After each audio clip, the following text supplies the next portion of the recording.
Guys, in this video I wanted to take a minute to talk to you about proper sight picture and sight alignment. I think that's something that we need to refocus on when we are talking about firearms accuracy. That's something that does not get as much focus as I believe that it should be. If you want to improve your handgun shooting accuracy, then one of the best ways of doing that is having a proper sight picture and proper sight alignment. Now you see in front of me here we have a typical bullseye target. It's nothing fancy, and I'm going to bring into frame my SIG 365. And what I want you to notice, guys, and just bear with me because I am doing this with my hand wrapped around the tripod. Now what we have, what a lot of people will falsely believe is when we are trying to fire a shot, we want to they want to focus on the target, which you can kind of see in illustration here. You'll see that the gun is pretty much out of focus and the only thing in focus is the target, and that is not correct. That is not how you acquire proper sight picture. Now what I want to do is I want to first talk about your sight alignment. We have our rear sight right here. We have our front sight post out here.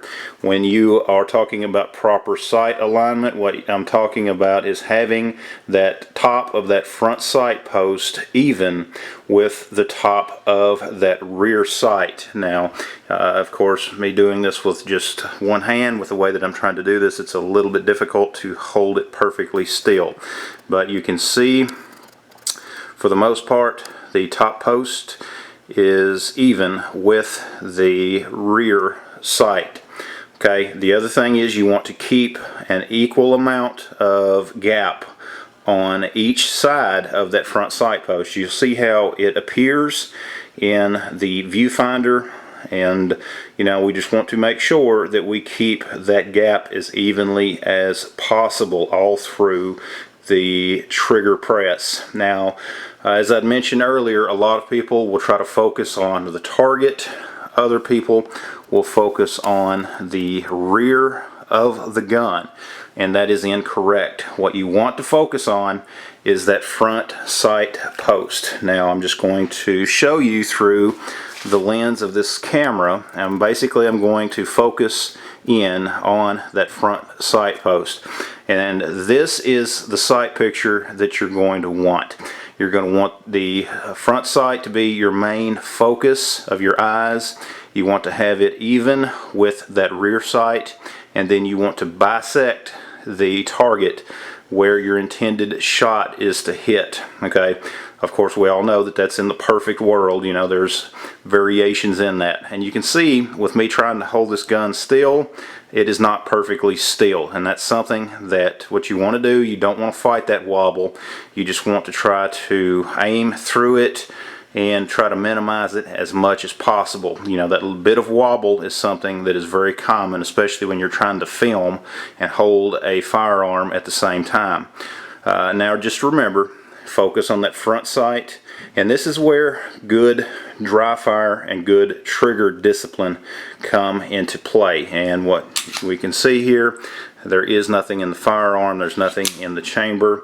You want to make sure that all the way through your dry fire practice you maintain that perfect sight picture. Focus on that front sight, have it bisecting that target, steadily build pressure on that trigger until it breaks.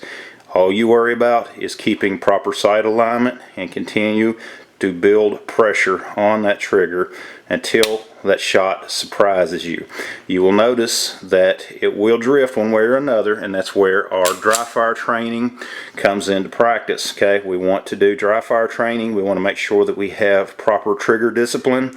We want to make sure that we are consistent in that trigger press. Okay, that's just something that is we need to do. That's what's going to make your shots accurate. Guys, just a quick video that I wanted to do. Let me know your thoughts down in the comments below. How often do you conduct any kind of dry fire practice? Let me know down in the comments below. Check out all the links down in the description. Thanks for watching, and we'll see you next time.